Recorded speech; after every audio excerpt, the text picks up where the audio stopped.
ఇచ్చెను. అది మంచిదని దేవుడు చూచెను.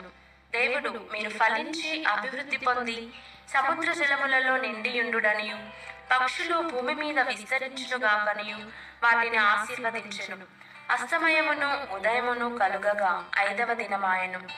దేవుడు వాటి వాటి జాతి ప్రకారము జీవము గల వాటిని అనగా వాటి జాతి ప్రకారము పశువులను పురుగులను అడవి జంతువులను భూమి పుట్టించుగాకని పలికెను. ఆ ప్రకారమాయెను. దేవుడు ఆయా జాతుల ప్రకారము అడవి జంతువులను ఆయా జాతుల ప్రకారము పశువులను ఆయా జాతుల ప్రకారము నేలను ప్రాకు ప్రతి పురుగును చేసెను. అది మంచిదని దేవుడు చూచెను. దేవుడు మన స్వరూపమందు మన పోలిక చొప్పున నరులను చేయుదము.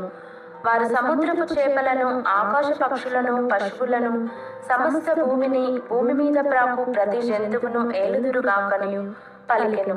దేవుడు తన స్వరూపమందు నరుని సృజించెను. దేవుని స్వరూపమందు వారిని సృజించెను. స్త్రీనిగాను పురుషునిగాను వారిని సృజించెను. దేవుడు వారిని ఆశీర్వదించెను. ఎట్లనగా మీరు ఫలించి అభివృద్ధి పొంది విస్తరించి భూమిని నిండించి దానిని లోపరుచుకొనుడి. సముద్రపు చేపలను ఆకాశ పక్షులను భూమి మీద ప్రాకు ప్రతి జీవిని ఏలుడని దేవుడు వారితో చెప్పెను. దేవుడు ఇదిగో భూమి మీదనున్న విత్తనములిచ్చు ప్రతి చెట్టును విత్తనములిచ్చు వృక్ష ఫలము గల ప్రతి వృక్షమును మీకు ఇచ్చియున్నాను. అవి మీకు ఆహారమగును. భూమి మీద నుండు జంతువులన్నిటికిని ఆకాశ పక్షులన్నిటికిని భూమి మీద ప్రాకు సమస్త జీవులకును పచ్చని చెట్లన్నయు ఆహారమగునని పలికెను.